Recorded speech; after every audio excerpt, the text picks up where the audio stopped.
할렐루야. 주님의 은혜가 넘치는 수요일 아침입니다. 오늘도 고난주간 세 번째 주님의 말씀을 묵상하면서 주님의 고난과 또 죽으심에 대해서 또 그 깊은 은혜를 함께 나눈 시간 갖겠습니다. 오늘은 말씀 마가복음 14장 32절에서 42절까지 우리 함께 말씀을 같이 읽겠습니다. 32절입니다. 그들이 겟세마네라 하는 곳에 이름에 예수께서 제자들에게 이르시되 내가 기도할 동안에 너희는 여기 앉아 있으라 하시고 베드로와 야고보와 요한을 데리고 가실새 심히 놀라시며 슬퍼하사 말씀하시되 내 마음이 심히 고민하여 죽게 되었으니 너희는 여기 머물러 깨어 있으라 하시고 조금 나아가사 땅에 엎드려 될 수 있는 대로 이때가 자기에게서 지나가기를 구하여 이르시되 아빠 아버지여 아버지께서는 모든 것이 가능하오니 이 잔을 내게서 옮기시옵소서. 그러나 나의 원대로 마시옵고 아버지의 원대로 하시옵소서 하시고 돌아오사 제자들이 자는 것을 보시고 베드로에게 말씀하시되 시몬아 자느냐 내가 한시도 깨어 있을 수 없더냐 시험에 들지 않게 깨어 있어 기도하라. 마음에는 원이로되 육신이 약하도다 하시고 다시 나아가 동일한 말씀으로 기도하시고 다시 오사 보신즉 그들이 자니 이는 그들의 눈이 심히 피곤함이라. 그들이 예수께 무엇으로 대답할 줄을 알지 못하더라. 세 번째 오사 그들에게 이르시되 이제는 자고 쉬라. 그만 되었다. 때가 왔도다. 보라 인자가 죄인의 손에 팔리느니라. 일어나라. 함께 가자. 보라 나를 파는 자가 가까이 왔느니라. 아멘. 우리는 때로는 어떤 일을 진행하다가 처음에는 그 일을 잘 진행하다가 뜻하지 않는 문제를 만나서 중단되는 경우가 있습니다. 예를 들어서 재정적인 문제를 만나서 중단될 수도 있고요. 또 예기치 못한 변수로 인해서 일이 중단되는 경우도 있죠. 요즘같이 이런 코로나 시기에 참 많은 사람들이 일을 계획했지만 그 계획대로 되지 못하는 그러한 어떤 우리가 생각지 못한 그런 변수들이 생길 수가 있어요. 또 그런가 하면은 처음에는 뜻과 마음이 맞는 사람끼리 잘 시작하다가 또 일이 진행되는 과정에서 서로의 마음이 맞지 않아서 일이 중단되는 경우를 우리는 흔히 겪게 됩니다. 그런데 이렇게 일이 중단되었을 때 혹은 중단될 위기를 만났을 때 우리는 어떻게 해야 하는 것일까? 오늘 본문을 통해서 예수님께서는 어떻게 그 위기를 넘기셨고 또 자신에게 맡겨주신 그 사명을 완수했는지 살펴보려고 합니다. 오늘의 본문의 배경은 예수님께서 이제 십자가를 지시기 바로 직전에 하나님 아버지께 기도드리는 장면입니다. 예수님은 십자가를 져야 하는 그 절대절명의 위기 앞에서 아버지께 기도하기로 결심하십니다. 그런데 예수님이 이제 기도하시기로 오르신 그 산의 이름이 오늘 본문에 보니까 겟세마네 산이라고 나와 있습니다. 이 겟세마네라는 뜻은요, 기름 짜는 틀이라는 의미를 가지고 있어요. 그런데 아이러니하게도 예수님은 바로 이 기름 짜는 틀이라는 이 의미를 가진 그 산에서 자신이 정말 땀방울이 핏방울이 될 정도로 그러한 정말 기름을 짜듯이 그렇게 간절히 기도했던 예수님의 모습이 담겨져 있습니다. 예수님께서는 그 십자가의 사명을 완수하기 위해서 그 어떤 것보다 바로 기도하기로 선택하셨다는 것이죠. 36절에 보니까요, 예수님의 솔직하고도 그 번뇌에 찬 기도의 내용이 나옵니다. 우리 36절 한번 보겠습니다. 아빠 아버지여 아버지께서는 모든 것이 가능하오니 이 잔을 내게서 옮기시옵소서. 어떤 사람들은 이 구절을 보고 아니 예수님이 그동안 계속해서 십자가를 지기로 또 말씀도 하셨고 또 그렇게 예언을 하셨는데 왜 지금 십자가를 지려고 하는 이 순간 앞에서 두려워하시는 걸까? 왜 저것을 피하게 해달라고 그렇게 말씀하시는 걸까? 왜 저는 나약한 모습을 보이시지? 그렇게 생각하는 사람도 있습니다. 그러나 이 모습은 단순히 예수님께서 그 십자가 사형이 두려워서 혹은 당신이 죽는 것이 두려워서 이 잔을 피해달라고 말씀하시는 것이 아니라 이것은 어떤 인간적인 호소가 아니라요. 예수님께서 십자가의 이 잔을 옮길 수 있다면 옮겨달라고 하는 그 어떤 호소는 바로 자신의 그 죽음으로 인해서가 아니라 온 인류의 죄를 담당하시고 또 그 죄의 모습으로, 죄인의 모습으로 아버지 앞에 서야 한다라는 그 고통, 그 절규, 그 모습으로 인하여서 할 수만 있거든 이 잔을 내게서 옮겨달라고 하시는 그 예수님의 호소였다는 것이죠. 그 모든 인류의 죄값의 고통이 너무나도 크다는 걸 알았기에 하나님 앞에서 언제나 하나님과 나는 하나이다. 아버지 안에 내가 있고 내가 아버지 안에 있다라고 그렇게 언제나 말씀하셨는데 그 십자가의 고통 가운데서는 철저하게 하나님과 단절돼야 함을 그 예수님은 알고 계셨기에 또 그 고통과 그 번민이 너무나도 컸기에 예수님께서는 그렇게 말씀하셨던 것이죠. 그러나 주님은 이렇게 온 인류의 죄를 짊어져야 할 그 고통마저도 그것이 아버지의 뜻이라면 기꺼이 그 뜻을 죽음으로써 이룰 수 있게 해달라고 바로 기도를 하셨다는 겁니다. 우리는 예수님의 기도에서 기도란 무엇인가를 올바르게 정의할 수 있다는 것이죠. 기도는 내가 원하는 것을 이루어달라고, 내가 바라는 것을 성취시켜달라고 하는 그런 도구가 아니라 나를 통해서 하나님의 뜻이 이루어지길 바라는, 즉 내 삶이 하나님의 도구가 되어서 하나님께서 원하시는 뜻을 이루어달라고 하는 것이 바로 기도라는 것을 우리는 알게 됩니다. 주님은 이렇게 너무나도 중요한 시점에서 다른 무엇보다 하나님 앞에 엎드려 기도했다는 것이죠. 그리고 그 기도의 내용은 내가 원하는 것이 아니라 나의 원대로 하지 마옵시고 아버지의 원대로 하옵소서. 즉 내가 원하는 대로 이루어지지 말고 주님이 원하시는 대로 이루어지길 원합니다 라고 했던 것이죠. 이것을 통해 우리가 알 수 있는 것은요, 하나님의 뜻을 이루는 방법은 사람의 의지나 사람의 노력이 아닌 온전히 하나님께 자신의 삶을 맡기는 그 순종의 기도로부터 시작된다는 것을 우리는 오늘 본문을 통해서 또 예수님의 모습을 통해서 알게 됩니다.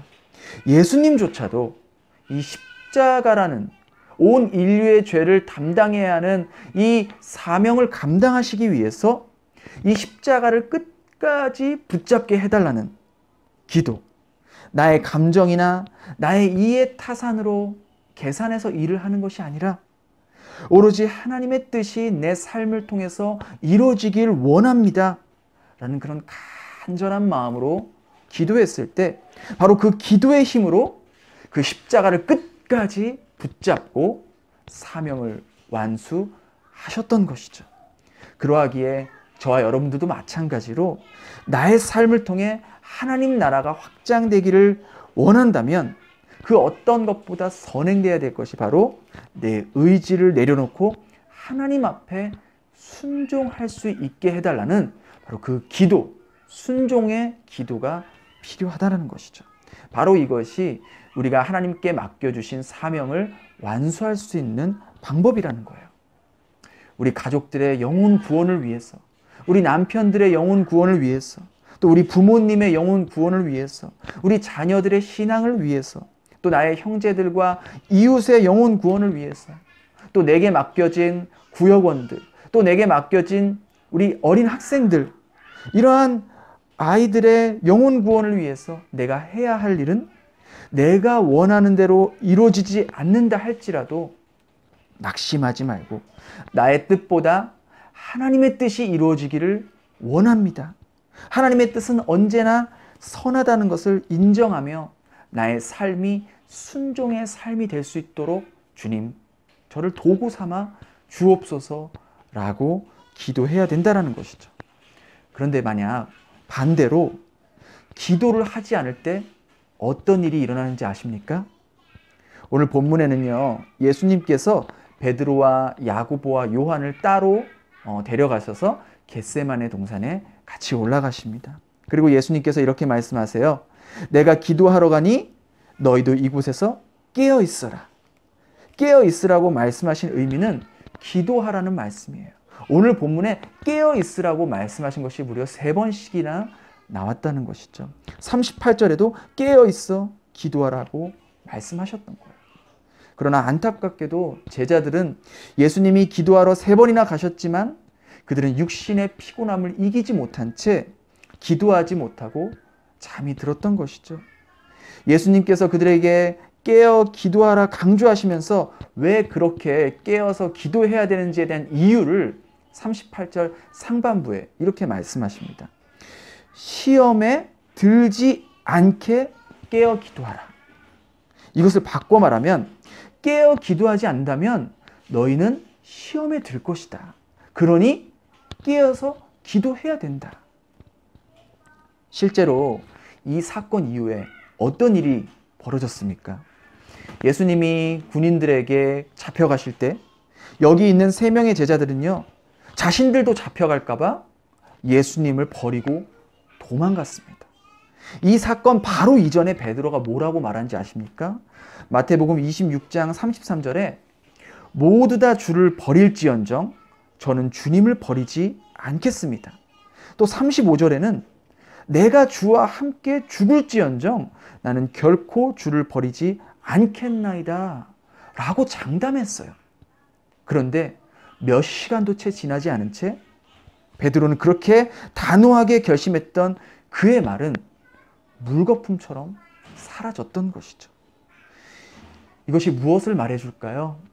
나의 결단으로는, 나의 의지로는 결탄코 주님께서 주신 사명을 끝까지 완수할 수 없다는 거예요.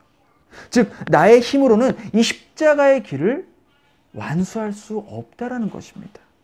베드로는 자신이 그렇게 호언장담했지만 몇 시간도 지나지 않은 채 자신의 결심이 무색할 정도로 행동이 바뀐 자신의 모습을 늘 생각하면서 나의 힘이 아닌, 나의 의지가 아닌 오직 주님의 도우심으로만, 즉 깨어 기도함으로만 주님을 붙잡을 때만이 시험에 들지 않고 주님이 주신 사명을 완수할 수 있다는 것을 그는 깨달았다는 것이죠. 그래서 훗날 그는 자신의 서신서에 이렇게 기록합니다. 베드로전서 5장 8절에 근신하라, 깨어라, 너희 대적 마귀가 우는 사자같이 두루다니며 삼킬 자를 찾을 것이다. 베드로는 이 말이 그저 이론이나 어떤 지식에서 나온 말이 아니라 자신의 경험에서 나온 말이에요. 주께서 겟세마네 동산에서 깨어 기도하라고 말씀하셨지만 그렇게 하지 못해서 마지막 결정적인 순간에 주님을 배반했던 그 뼈아픈 경험이 그에게 있었기 때문에 그의 말은 더욱더 간절하게 들리고 너희들도 깨어 기도하지 않으면 나와 같은 실수를 범하게 되고 시험에 빠지게 될 것이라고 말했던 것입니다. 그렇습니다. 우리 역시 하나님께서 우리에게 맡겨주신 가정, 일터, 그리고 교회에서 맡기진 직책들을 잘 수행하기 위해서는 깨어 기도할 때만이 주님이 주신 그 사명을 잘 감당하며 완수할 수 있다는 것이죠. 기도하지 않고 나의 재주로, 나의 경험과 세상적인 방법들로 일을 해결해 나가다 보면 잠시 잠깐은 감당할 수 있겠지만 얼마 지나지 않아 우리는 지쳐 쓰러지고 또 쉬운 유혹에도 넘어가게 될 것입니다.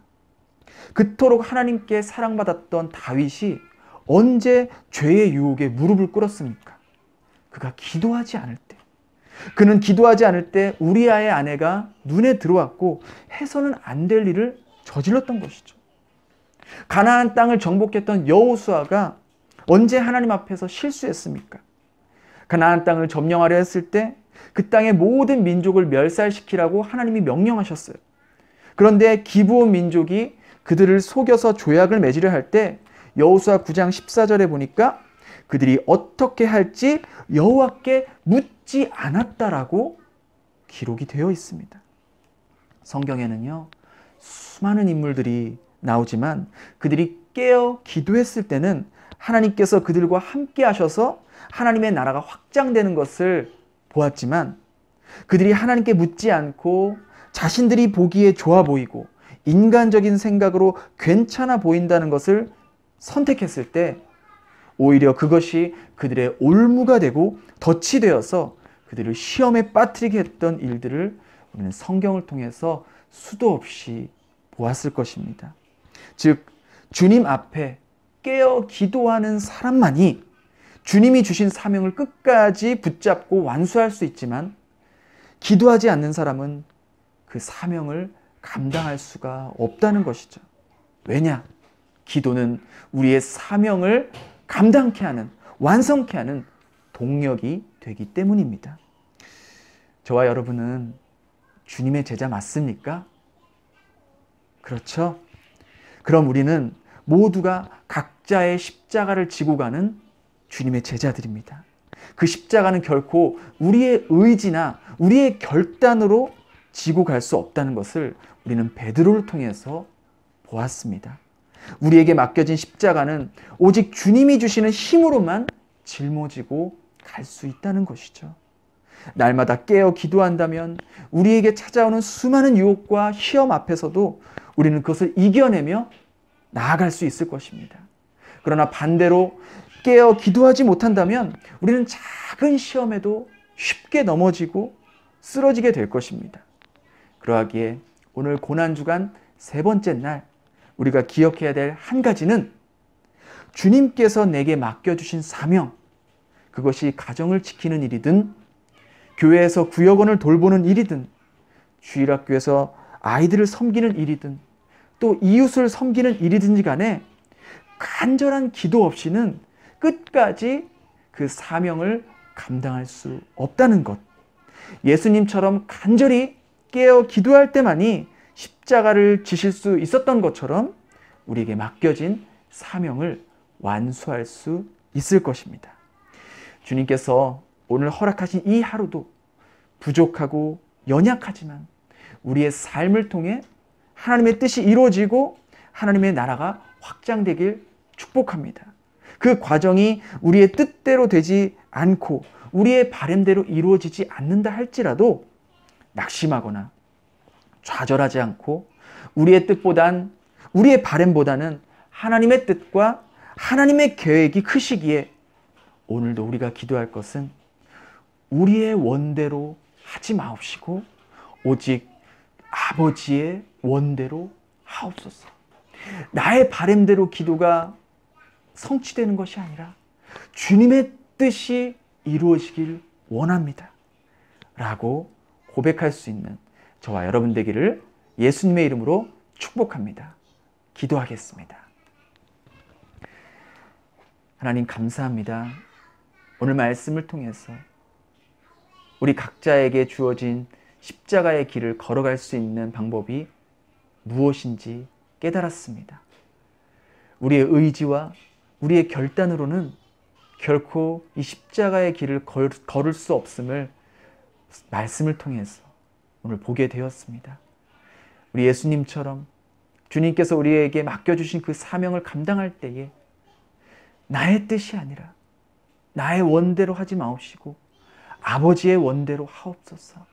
주님의 뜻이 이루어지길 원합니다 라고 고백할 수 있는 우리들이 될 수 있도록, 그래서 저희들의 삶을 통해서 오늘도 아버지의 나라가 확장되어지는 그런 하루가 될 수 있도록 주님 인도하여 주시옵소서. 감사드리며 예수님 이름으로 기도드립니다. 아멘.